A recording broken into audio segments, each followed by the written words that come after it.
والسلام علی سید الانبیاء والمرسلین اما بعد فاعوذ باللہ من الشیطان الرجیم بسم اللہ الرحمن الرحیم۔ الحمدللہ سورہ ابراہیم کی تفسیر چل رہی تھی اور اس میں تقریباً 6 آیات کی تفسیر ہو گئی تھی۔ 6ٹھی آیت ابھی چل رہی تھی۔ اس میں اللہ تعالیٰ نے موسیٰ علیہ السلام سے ارشاد فرمایا، یعنی اس میں ذکر فرمایا کہ موسیٰ علیہ السلام نے اپنی قوم سے یہ کہا تھا کہ تم اللہ تعالیٰ کی جو نعمت تم پر وارد ہوئی، واقع ہوئی، اس کو یاد کرو۔ جس وقت کہ اللہ تعالیٰ نے تمہیں آل فرعون سے نجات عطا فرمائی کہ جو تمہیں عذاب دیتے تھے، تمہارے بیٹوں کو ذبح کرتے تھے، تمہاری عورتوں کو زندہ چھوڑ دیا کرتے تھے۔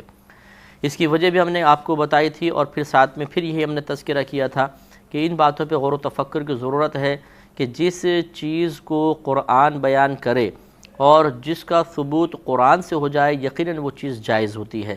لہٰذا اللہ تبارک و تعالیٰ کے انعامات کو یاد دلانا اور ان کے لیے اہتمام کرنا، اس میں شرعاً کوئی حرج نہیں ہوتا۔ لہٰذا نبی کریم صلی اللہ علیہ وسلم کی پیدائش مبارکہ پر خصوصاً عبادات کا اہتمام کرنا، اس میں بھی حرج نہیں۔ اس میں اگر بس قباحت پیدا ہوگی تو یعنی کوئی قباحت کا وسوسہ آئے گا تو وہی ہے جسے میں نے پچھلے مرتبہ عرض کیا کہ انہی ایام کو کیوں مخصوص کیا جاتا ہے، دوسرے کیوں نہیں ہیں۔ تو اس وقت ہم نے آپ کو پچھلی دفعہ یہ جواب دیا کہ ان ایام کو مخصوص کرنا 2 طرح ہو سکتا ہے۔ ایک تو یہ کہ انہی ایام میں ہو، اس کے علاوہ نہیں ہو سکتا، یہ نظریہ بالکل غلط ہے۔ اور اگر یہ ہے کہ ان کے علاوہ بھی میلاد ہو سکتی ہے، نبی کریم کے پیدائش کے تذکرے فضائل ہو سکتے ہیں، ایصال ثواب ہو سکتا ہے، لیکن چونکہ ان ایام کو ایک مخصوص واقعے سے یعنی پیدائش مصطفیٰ سے نسبت ہے، اس لیے اس میں ایسا کر لیا جاتا ہے، تو پھر اس میں شرعاً حرج نہیں۔ جیسے کہ ہم نے بخاری کی روایت سنائی تھی جس میں یہودیوں نے 10 محرم حرام کا روزہ رکھا تھا اور نبی کریم نے دریافت فرمایا تھا۔ تو ہر چیز کا ثبوت جو ہے قرآن و حدیث سے ہوتا ہے۔ صرف معاملہ یہ ہوتا ہے کہ کسی کا زاویہ نظر کچھ اور ہوتا ہے، کسی کا زاویہ نظر کچھ اور ہوتا ہے، کوئی کسی انداز سے کسی شے کو دیکھتا ہے، کوئی کسی انداز سے دیکھتا ہے، لیکن اتنا کنفرم ہے کہ عبادات کے لیے کوئی وقت مخصوص کر لینا جبکہ شریعت کی طرف سے اس کی تخصیص نہ ہو، یہ ہمیشہ ناجائز نہیں ہوتا۔ اس لیے میں سمجھانے کے لیے ایک ایسی دلیل فراہم کر دیتا ہوں کہ جس کو قبول کرنا ہی پڑتا ہے کہ ہماری مساجد میں جماعت کے لیے وقت یقیناً مخصوص ہوتا ہے۔ فجر اتنے بجے ہوگی، ظہر کی جماعت اتنے بجے، عصر کی اتنے بجے، مغرب کی اتنے بجے، عشاء کی اتنے بجے، یہ سب مخصوص ہوتے ہیں۔ حالانکہ اوقات کی یہ تعیین شریعت کی طرف سے نہیں ہے۔ ہم لوگوں کی اجتماعیت کو، سہولت کو ملحوظ خاطر رکھتے ہوئے ان اوقات کی تخصیص کرتے ہیں اور کسی کو بھی اس میں اختلاف نہیں ہوتا۔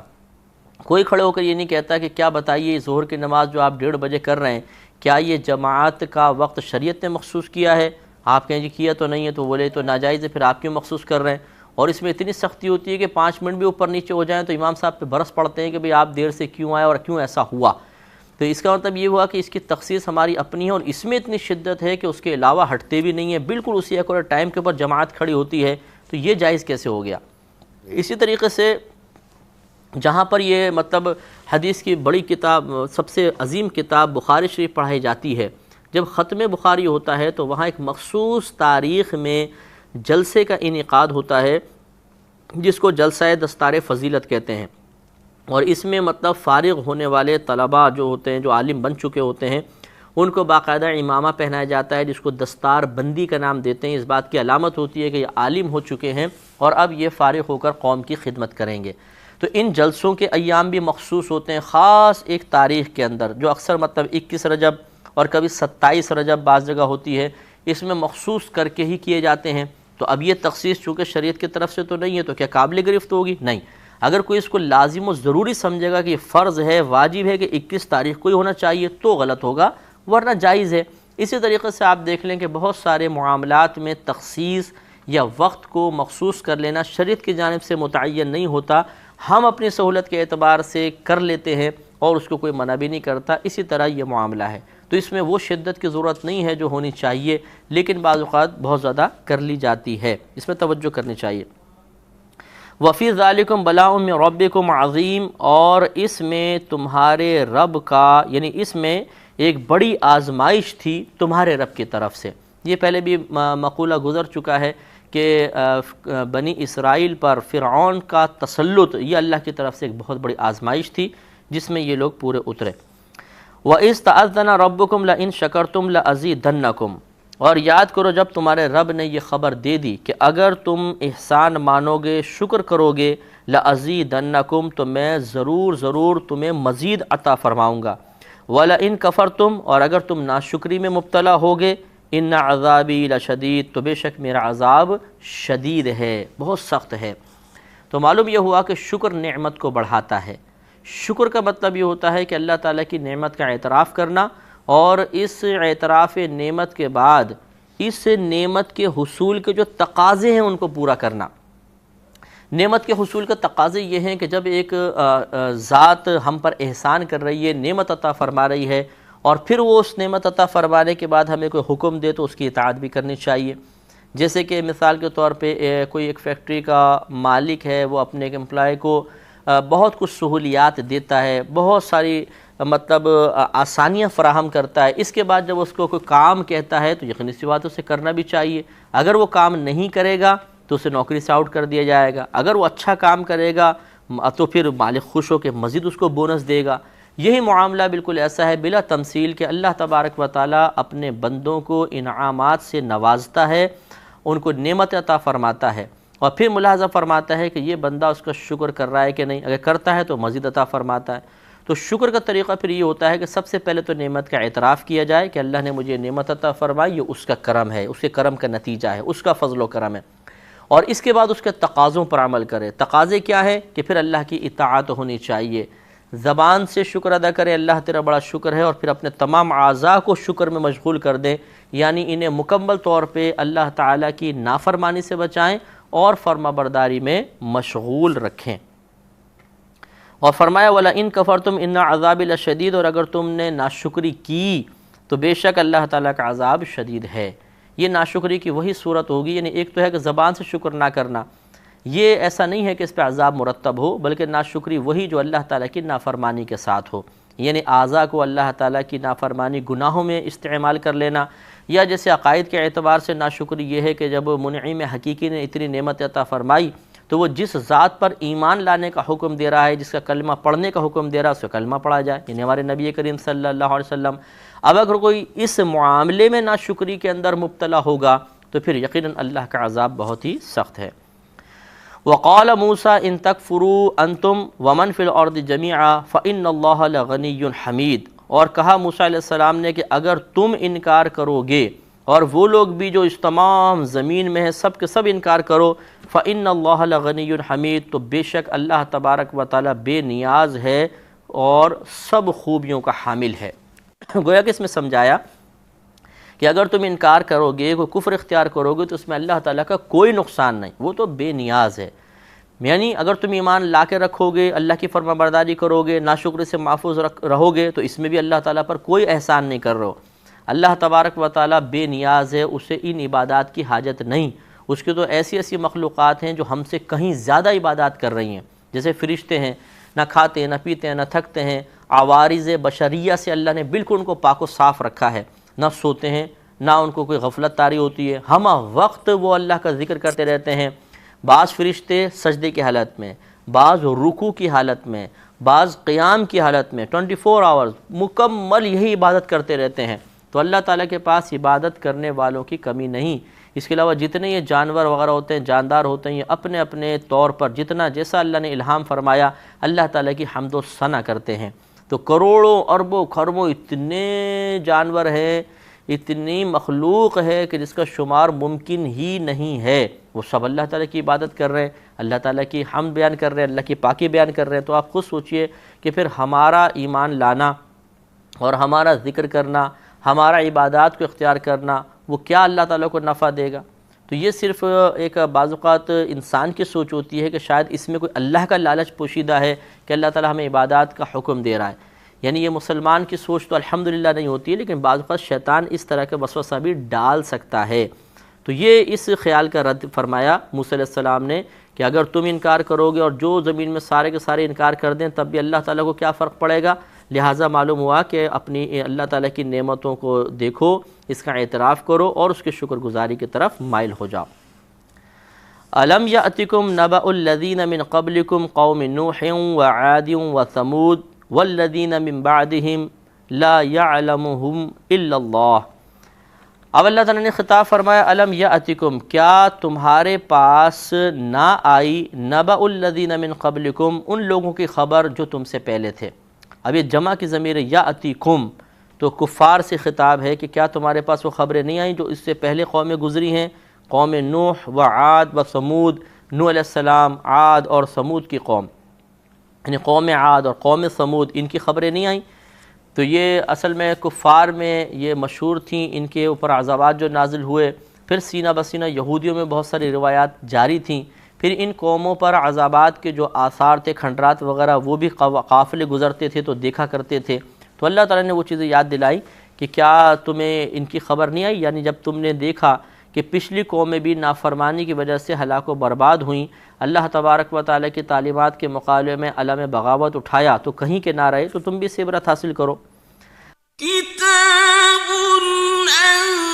انزلناہ الیک مبارک لیدبروا آیاتہ ولیتذکر اولو الالباب۔ لا، اور فرمایا کہ والذین من بعدہم، اور ان لوگوں کی خبر جو ان کے بعد آئے، یعنی بہت سی قومیں ان کے بعد بھی آئیں، لا یعلمہم الا اللہ، انہیں نہیں جانتا سوائے اللہ تعالیٰ، کہ انہیں یہ لوگ نہیں جانتے سوائے اللہ تعالیٰ کے، اللہ کے علاوہ کوئی نہیں جانتا۔ یعنی جس کا تذکرہ یہاں ہو گیا، اللہ کے نبی نے بیان فرمایا، یا جو روایات میں تذکرہ ہو چکا تھا سابقہ، ان کو وہ پتہ چلیں گی۔ ایسی بہت سی قومیں آئیں جن کی خبر اللہ تعالیٰ نے دینا پسند ہی نہیں فرمائی، تو اللہ کو ہی معلوم ہے کہ ان کے بعد بھی بہت سے لوگ آئے تھے۔ جاءتہم رسلہم بالبینات، ان کے پاس ان کے رسول واضح نشانیوں کے ساتھ تشریف لائے، فردوا ایدیہم فی افواہہم، تو وہ اپنے ہاتھوں کو اپنے منہ کی طرف لے گئے، یعنی شدت غضب کی وجہ سے اپنے ہاتھوں کو انگلیوں کے ساتھ چباتا ہے آدمی غصے میں۔ ایسے ان قوموں نے رد عمل ظاہر کیا کہ انبیاء علیہ السلام کی پاکیزہ تعلیمات کے مقابلے میں غیظ و غضب میں مبتلا ہوئے اور اپنی انگلیاں چبانے لگے۔ وقالوا، اور انہوں نے کہا، انا کفرنا بما ارسلتم بہ، کہ بے شک ہم انکار کرتے ہیں اس چیز کا جس کے ساتھ تمہیں بھیجا گیا ہے، وَإِنَّا لَفِي شَكٍّ مِّمَّا تَدْعُونَنَا إِلَيْهِ مُرِيبٍ، اور جس کی طرف تم ہمیں بلاتے ہو وہ ایک ایسا شک ہے جو بات کو کھلنے نہیں دیتا ہے، یعنی ہم پر حق واضح نہیں ہو رہا، تم یہ کیسی بات لے کر آئے ہو کہ ہمیں شک پیدا ہو گیا۔ اور وجہ کیا تھی؟ وجہ وہی تھی کہ انہوں نے پہلے ایک خیال، ایک نظریہ، پہلے ایک کانسیپٹ اپنے ذہن میں رکھا ہوا تھا، اس کے تناظر میں اس تعلیم کو دیکھا۔ وہ کیا ان کے ذہن میں عقائد اور خیالات تھے کہ بھئی یہ بت ہماری مدد کر سکتے ہیں، بتوں کی پوجا کرنی چاہیے، اور دیگر جو ان کے عقائد باطلہ تھے۔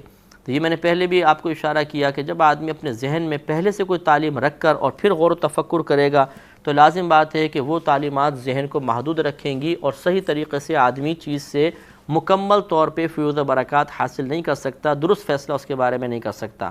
اور جب آدمی قطع نظر کسی ایک سوچ کے پابند ہوئے بغیر پہلے وہ چیز کو دیکھتا ہے، دیکھنے کے بعد غور و تفکر کرتا ہے، اور اس کے بعد وہ موازنہ کرتا ہے کہ میرے ذہن میں جو کچھ بات تھی وہ شریعت کے خلاف تو نہیں تھی، اور یہ جو بات ہے یہ میری سوچ سے جو ٹکرا رہی ہے، کیوں ٹکرا رہی ہے، یہ حق ہے یا میرے ذہن میں جو کچھ موجود ہے وہ حق ہے، تو پھر انسان بہت کچھ سیکھنے میں کامیاب ہو سکتا ہے۔ ان لوگوں کا قصور یہی تھا کہ انہوں نے پہلے ذہن میں یہ بات رکھی کہ ہم حق پر ہیں، جو کچھ ہمارے آباء و اجداد کرتے رہے وہ بالکل درست ہے۔ اب جب نبیوں نے ان کو فرمایا کہ تم بتوں کی عبادت مت کرو، ایک اللہ تعالیٰ کے وجود کو تسلیم کرو، اسی کی اطاعت کرو، اور ہمیں اللہ کا نبی تسلیم کرو، تو انہوں نے اپنے ذہن میں موجود تعلیمات اور ان تعلیمات کو آمنے سامنے رکھا۔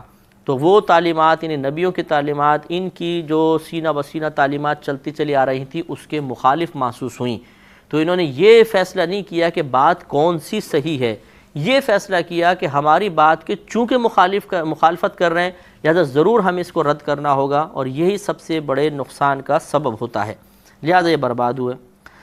قالت رسلہم افی اللہ شک فاطر السماوات والارض، ان کے رسولوں نے کہا کہ کیا تم اس اللہ تبارک و تعالیٰ کے بارے میں شک کرتے ہو جو آسمانوں اور زمین کا بنانے والا ہے؟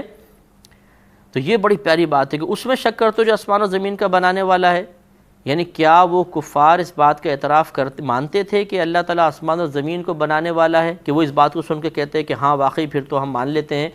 تو وہ کفار بعض اس کا اقرار بھی کرتے تھے، بعض انکار بھی کرتے تھے. لیکن یہاں پر یہی دعوت فکر دی جا رہی ہے کہ یہ بتاؤ کہ اگر اللہ تعالیٰ نے آسمانوں اور زمین کو نہیں بنایا تو کس نے بنایا؟ اگر تم کہتے ہو تمہارے بتوں نے بنایا تو پھر خود بتاؤ کہ یہ بت تو خود تمہارے بنائے ہوئے ہیں، یہ تو پہلے تھے ہی نہیں، اور ان سے پہلے بھی آسمان و زمین موجود تھے. اس کا مطلب ہے کہ یہ بت تو اس کے خالق نہیں ہوں گے. تو پھر تمہیں ماننا پڑے گا کہ ان کے علاوہ جس کو تم معبود کہہ رہے ہو کوئی ایک ذات ایسی موجود ہے جو اس پورے کائنات کو تخلیق کرنے کا سبب بنی ہے، بنانے کا سبب بنی ہے، اور اس کائنات کے نظام کو چلا بھی رہی ہے. تو اس طریقے سے پھر وہ مجبور ہو جائیں گے اس بات کا اقرار کرنے پر کہ ہاں اللہ کا وجود ہے اور نظام کائنات اسی ذات سے چل رہا ہے. یدعوکم لیغفر لکم من ذنوبکم، وہ تمہیں دعوت دیتا ہے، یعنی اپنی جانب بلاتا ہے اپنے نبیوں کے ذریعے تاکہ تمہارے کچھ گناہوں کو بخش دے. یہ من ذنوبکم میں من تبعیدیہ ہے، اس کا ترجمہ بعض ہوتا ہے کہ تمہارے گناہوں میں سے بعض کو بخش دے. بعض کی قید اس لیے لگائی کہ جب انسان اسلام قبول کرتا ہے، یعنی کوئی کافر اسلام قبول کرے گا، تو یہ بخاری کی روایت ہے کہ نبی کریم صلی اللہ علیہ وسلم نے ارشاد فرمایا کہ اسلام لانا یہ پچھلے تمام گناہوں کا کفارہ بن جاتا ہے، یعنی جو کچھ پہلے ہوا سب ختم ہو جاتا ہے سوائے حقوق العباد کے. لہذا اگر کوئی مالی معاملہ ہے کہ کسی کا قرضہ لیا تھا تو مسلمان ہو جانے سے وہ قرضہ معاف نہیں ہو جائے گا، وہ تو دینا ہی پڑے گا. لہذا معلوم ہوا کہ بعض گناہ بخشے جاتے ہیں اور بعض پھر بھی باقی رہتے ہیں. اس لیے فرمایا کہ یدعوکم لیغفر لکم من ذنوبکم، وہ تمہیں بلاتا ہے، یعنی اپنی طرف بلاتا ہے اپنے رسولوں کے ذریعے تاکہ بخش دے تمہارے لیے تمہارے کچھ گناہ. وَيُؤَخِّرَكُمْ إِلَىٰ أَجَلٍ مُّسَمًّى، اور وہ مؤخر کر دے تمہیں ایک مقررہ مدت تک. مؤخر کر دے تمہیں یعنی تمہاری زندگی کو وہاں تک پہنچائے جہاں تک کا اللہ تعالیٰ کا فیصلہ ہے. ایک مقررہ مدت تک تمہیں زندہ رکھے گا، اس کے بعد وہ تمہیں موت دے گا. قالوا، انہوں نے کہا. اب یہ دیکھیے کفار کا ذہن دیکھیے کہ اس پاکیزہ بات پر غور و تفکر کیے بغیر اور اپنی سوچ کو ایک مناسب راستے پہ ڈالنے کے بجائے انہوں نے الٹے سیدھے سوال کرنے شروع کیے. قالوا، انہوں نے کہا ان انتم الا بشر مثلنا، کہ تم تو ہماری مثل ایک بشر ہی ہو. یہ تحقیری طور پر انہوں نے کلام کیا کہ تم میں کیا خاص بات ہے، تم بھی بشر ہم بھی بشر، تو پھر تمہیں کیسے فضیلت حاصل ہو گئی؟ اگر اللہ کو نبی بنانا ہوتا تو ہمیں بھی بنا سکتا تھا، تو پھر بشر ہونے پر تمہیں کیا فضیلت حاصل ہوئی؟ تم تو ہماری مثل ہو. تو گویا کہ انہوں نے ان کو اپنی مثل سمجھا نبیوں کو، اور اپنی مثل سمجھ کے ان کی نبوت کا انکار کیا. تو اسی لیے فقہا نے لکھا کہ کوئی اگر بطریق حقارت یہ کہے کہ نبی ہماری مثل ہوتے ہیں تو وہ کافر ہو جائے گا. ویسے یہ مسلمہ عقیدہ ہے مسلمانوں کا کہ تمام انبیاء علیہ السلام بشر ہوتے ہیں، اور یاد رکھیں کہ نبی کی بشریت کا انکار کرنا کفر ہوتا ہے. لیکن انہوں نے جو ذکر کیا وہ بشریت کا اقرار نہیں کر رہے، بلکہ ان کو بطریق حقارت اپنی مثل قرار دے رہے ہیں. یہ بے ادبی قابل گرفت تھی. تو قول انہوں نے کہا ان انتم الا بشر مثلنا، کہ تم تو ہماری مثل ایک بشر ہو. اور اسی میں سوال پوشیدہ تھا کہ جب ہماری مثل بشر ہو تو پھر ہم تمہاری اطاعت کیوں کریں؟ پھر تو ہم سب برابر ہو گئے.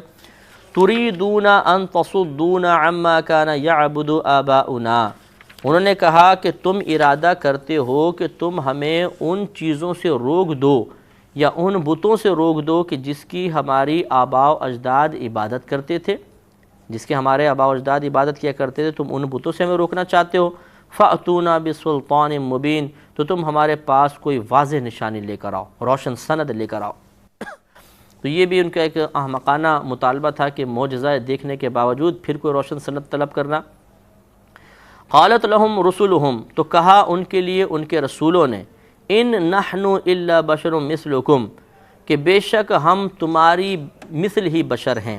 یہ ایک قضیہ فرضیہ ہے کہ فرض کر لو چلو ہم تمہاری مثل ہی بشر ہیں. ولکن اللہ یمن علی من یشاء من عبادہ، اور لیکن اللہ تعالیٰ بندوں میں سے جس پر چاہتا ہے کرم فرماتا ہے. اس پہ انشاءاللہ ہم کلام کریں گے اگلے پروگرام میں. وآخر دعوانا ان الحمد للہ رب العالمین.